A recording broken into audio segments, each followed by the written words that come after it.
స్తోత్రం. హల్లెలూయా, హల్లెలూయా. అంటే మందిరానికి వచ్చారంట, కానీ ఏం దూరంగా ఉందంట? హృదయం దూరంగా ఉందంట.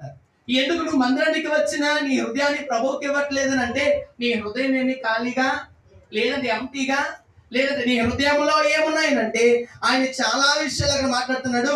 ఇదిగో వీరు దేవునికి చోటు ఇయ్యనొల్లని ప్రజలుగా ఉన్నారు. ఎందుకనంటే వారు చెయ్యరాని కార్యములను చేస్తున్నాడు. దానికి స్తోత్రం. హల్లెలూయా.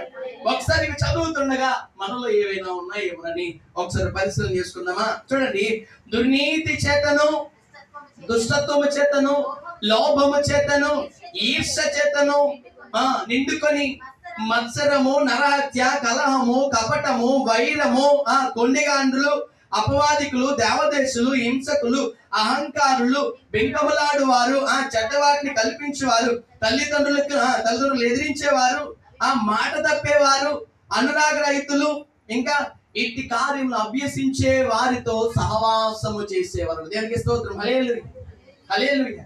నువ్వు మందిరానికి వచ్చావు కానీ ఎవరితో సహవాసం చేయలేకపోతున్నావు? దేవుడితో సహవాసం చేయలేకపోతావు. నువ్వు మందిరా